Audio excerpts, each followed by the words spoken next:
Comenzamos, oyentes de Radio Sefarad, un nuevo programa, una nueva emisión de De Cero a Aleph, Matemáticas y Judaísmo, en el que recibimos, como siempre, a Amelia Muñoz García. ¿Qué tal? Buenas tardes.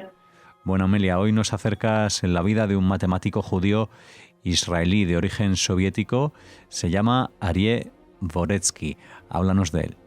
Pues este hombre, que vive entre 1916 y 2008, va a ser un matemático fundamental para la Universidad Hebrea de Jerusalén, ya que él empieza a trabajar en esta universidad según está saliendo, según se está sacando el doctorado, y no solamente va a tomarse muy en serio sus labores administrativas, sino que va a ayudar a implementar programas como, por ejemplo, el programa de estadística y probabilidad, que en aquel momento no estaba en la universidad, no por falta de ganas, sino literalmente por falta de antigüedad, porque cuando él sale, la universidad es muy joven todavía.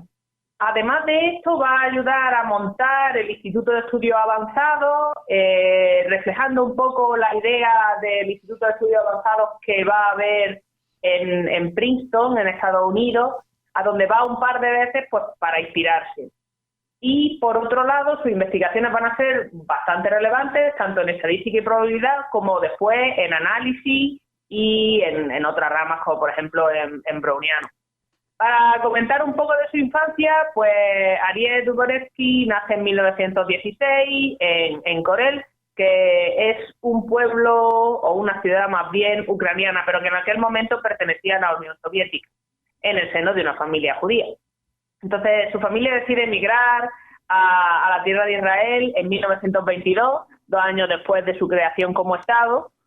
Y bueno, aunque ya lleva varios años bajo el protectorado británico, oficialmente este protectorado no comienza hasta 1922. Y como pueden imaginarse, los primeros años de los Dvoretsky en su nuevo hogar van a ser convulsos. No solamente hubo mucha oposición por parte de los árabes palestinos a la inmigración judía, dando lugar pues a cuotas controladas por los británicos, que eso nunca es una buena idea ni una buena noticia. Y también, bueno, va a haber una serie de guerras y una serie de atentados. Me viene a la cabeza, por ejemplo, la gran revuelta árabe del 37, oficialmente desencadenada precisamente por la inmigración masiva, según ellos, de judíos europeos que huían del antisemitismo en general y del nazismo en particular. Sin entrar en más detalles, creo que se puede afirmar que este tipo de experiencias condicionaron las acciones posteriores de Dvoretsky, al menos en parte, que acabaría como ingeniero jefe del Ministerio de Defensa israelí. Pero antes de esto, por supuesto, tuvo que pasar por el colegio, por el instituto y por la universidad. En particular, se gradúa en la Escuela Hebrea Reali de Haifa, un establecimiento de enorme prestigio que sigue existiendo en la actualidad y que se forma como reacción a la política de enseñar todas las ciencias en alemán. Esto forma parte de la Guerra de las Lenguas, en la que distintas facciones políticas se enfrentaron, a nivel intelectual, por supuesto, para ver en qué idioma se enseñaba en la escuela judía. Las opciones eran, pues, la gente que venía del oeste defendía que el lenguaje que se empleara fuera el originario de los padres, es decir, se organizaban de tal modo que si hablaban en polaco, pues se enseñara en polaco, si hablaban en alemán, etcétera, y en principio lo que se iba a hacer era enseñarse en alemán.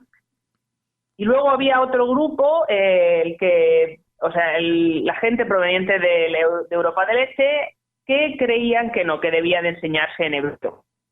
Bien, pues Aryeh se gradúa con 17 años en esta escuela hebrea, en la que sí que le enseñan en hebreo, no en alemán, en 1933, y entra a continuación en la Universidad de Jerusalén. Esta también es una institución joven, surge en 1925, con profesores usualmente venidos de fuera, como era el caso de, por ejemplo, Michael Fekete, que no solamente le va a enseñar durante la carrera, sino que una vez que obtiene el título en el 37, se transforma en su director de tesis al rematricularse Aryeh en la Universidad de Doctorado. Este lo va a obtener con un trabajo sobre series de Dirichlet generales. Consistió en 5 capítulos y algunos de estos van a ver la luz, van a ser publicados como artículos antes de la defensa de su tesis en 1941. Entonces, recordemos que las series de Dirichlet generales son sumas infinitas de la siguiente forma: A sub n por una exponencial, donde A sub n se corresponde a una sucesión de complejos y la exponencial está formada, sus exponentes, por un número complejo z y una sucesión, pero que esta vez va a ser estrictamente creciente de números reales no negativos, que tiende a infinito. Entonces, estas series de Dirichlet son una pieza clave dentro del análisis matemático y no es de extrañar que trabajos sobre ellas se vieran publicados con asiduidad, como el caso de los 3 capítulos que ven la luz en la revista francesa de la Academia de las Ciencias de París. En francés, por supuesto, él va a empezar a escribir en otro idioma, pero eventualmente se pasaría al hebreo.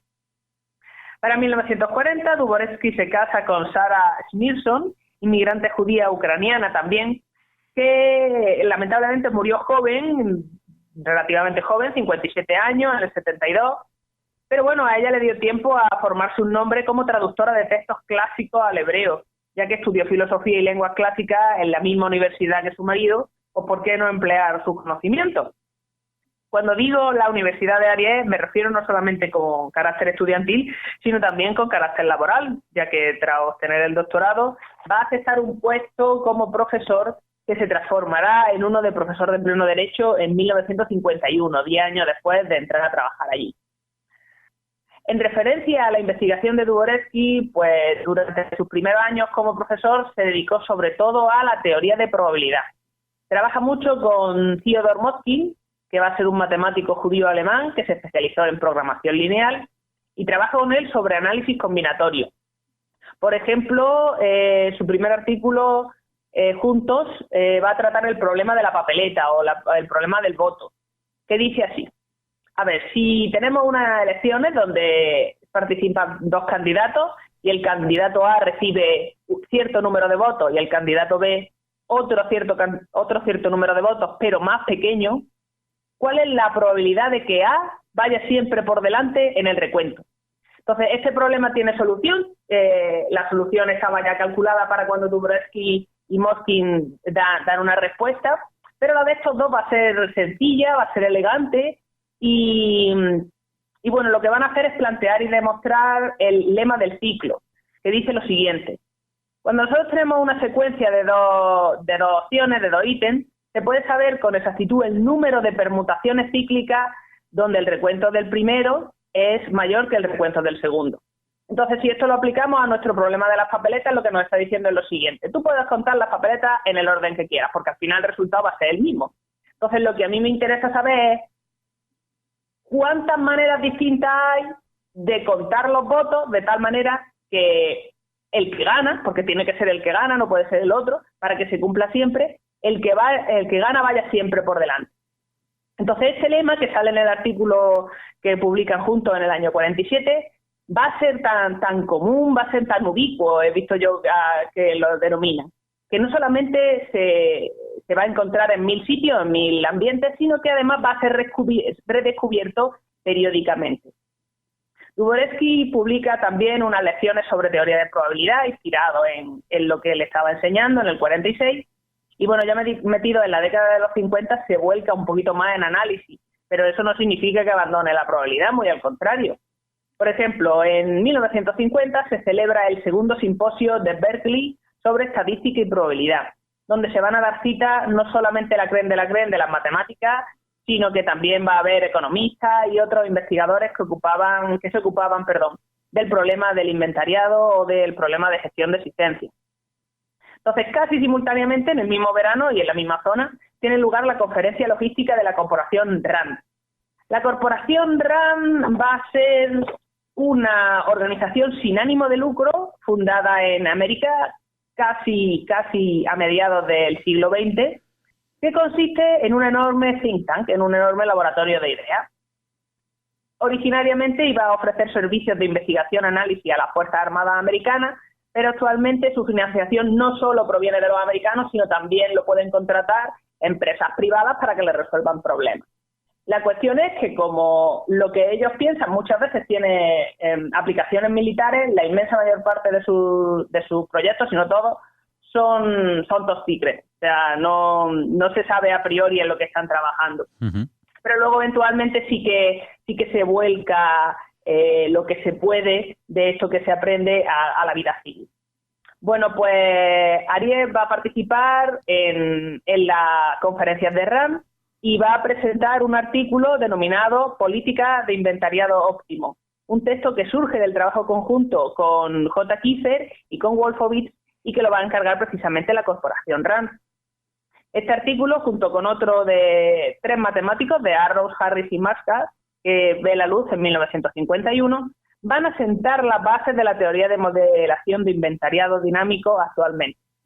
Entonces, estas 2 grandes conferencias, la de Berkeley y la de RAND, desembocan en la creación de los estudios de Stanford sobre stock, que contenía una serie de nuevas herramientas matemáticas que ven la luz en forma de artículos, esenciales no solamente en gestión de existencia, sino también en otras ramas de la estadística.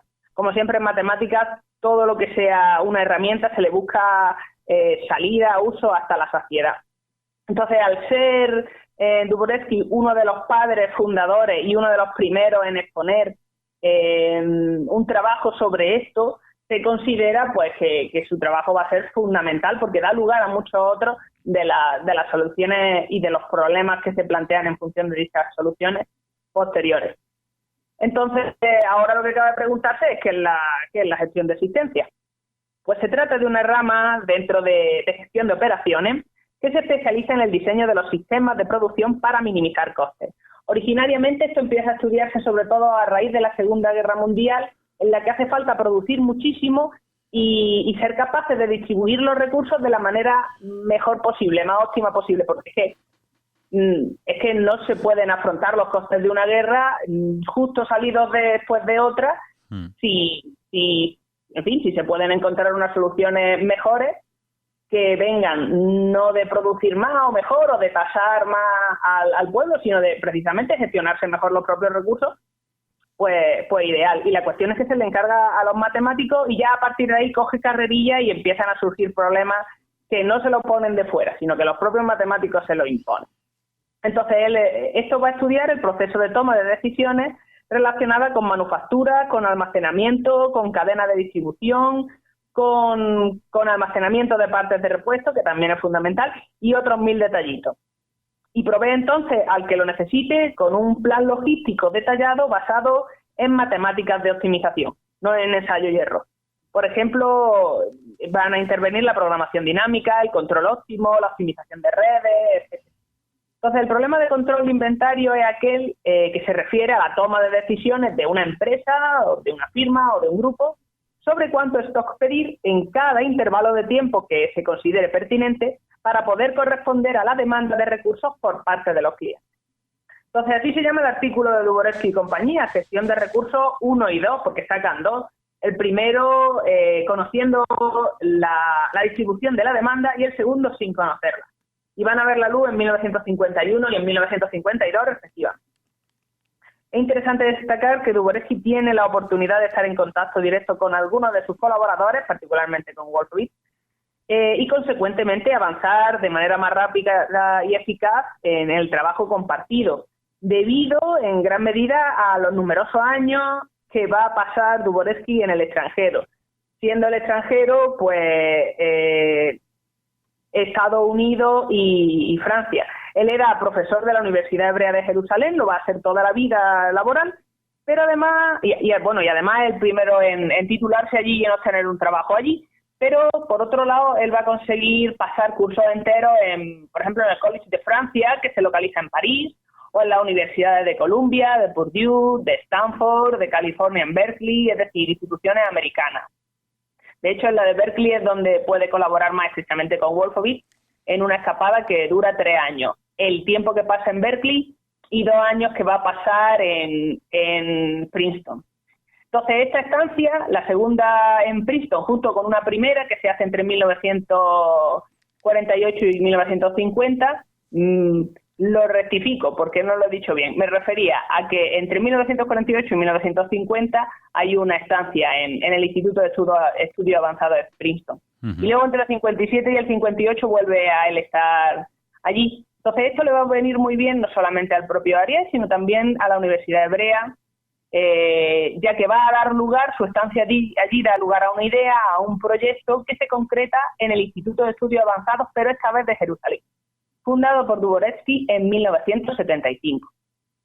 Una de las metas alcanzadas al fundar el instituto, que se hizo siguiendo el modelo del de Princeton, fue entrar a formar parte de las CIAS, un consorcio de 10 universidades localizadas principalmente entre Estados Unidos y Europa, que siguen unos estándares de la mayor calidad investigadora posible y que están enfocadas a fomentar el intercambio de ideas entre disciplinas y la investigación hasta cierto punto libre. Entonces, no es de extrañar que Ariel lograra semejante hito, ya que tenía experiencia administrativa previa, que por cierto él desempeñaba con alegría, él lo consideraba su obligación, pero no una gran imposición.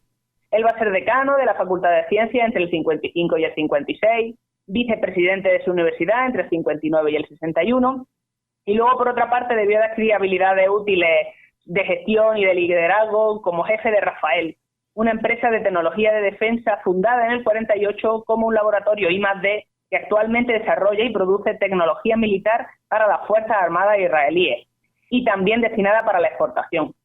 Hay transferencia a tecnología civil a través de compañías especializadas, pero de nuevo nos encontramos con que los proyectos son alto secreto, por lo menos al principio. Entonces, es una empresa pública israelí, recibe fondos del Estado, pero no está limitado a eso. Bueno, he hablado mucho sobre su aporte en probabilidad y en estadística, pero no he hablado de análisis funcional, que fue su área principal junto con teoría de convexidad, donde destaca el teorema que lleva su nombre, el teorema de Dubrovsky, en el que sienta las bases de lo que es actualmente la teoría de espacio. El teorema lo que dice es que en cualquier espacio vectorial vamos a encontrar subespacios de dimensión más chica que son aproximadamente euclídeos. Entonces, este problema, más bien este resultado y sobre todo no ya la demostración de Dubrovsky, sino una que hace otro matemático posteriormente, va a abrir las puertas de una rama nueva de las matemáticas. Otros temas de interés para Dubrovsky van a ser el movimiento browniano, que es el movimiento aleatorio de partículas suspendidas en un líquido o en un gas. Este movimiento debe de resultar de la colisión de las partículas con átomos o moléculas que se mueven rápidamente en el ya mencionado líquido o gas. Entonces, este interés lo va a compartir con Shinsuke Kutami y con Paul Erdős, con quienes escribe varios artículos al respecto, usualmente en la década de los 50. Bueno, la vida de Dubrovsky no va a ser todo felicidad. En 1973, su hijo Gideon muere en el frente egipcio de la guerra de Yom Kippur, y habiendo perdido a su mujer en el año anterior, solamente le va a quedar su hija, Gina. Todo esto no le hizo interrumpir su trabajo y consecuentemente recibió numerosos premios y reconocimientos, hasta su muerte en 2008. Él va a recibir, por ejemplo, el Premio Israel en Ciencias Exactas en el 73, va a ser nombrado presidente de la Academia de la Ciencia Israelí entre el 74 y el 80, va a ser presidente del Instituto de Ciencias Weizmann entre el 86 y el 89, va a ser receptor del Premio Solomon Bublik en 1998, otorgado por la Universidad de Jerusalén a personas que hacen contribuciones importantes al Estado de Israel. Entonces, teniendo en cuenta la enorme influencia que tuvo en la Universidad Hebrea, tanto por la implementación del programa de probabilidad, que básicamente lo monta él, como por la creación del Instituto de Estudio Avanzado, está más que merecido que recibiera este premio. Muy bien, pues gracias por compartir su historia aquí en Radio Sefarad, Amelia. En este de Cero Aleph nos has acercado a este matemático de origen soviético en tu programa, en el que te esperamos y esperamos a todos los oyentes. Gracias y hasta la próxima. Gracias a ustedes.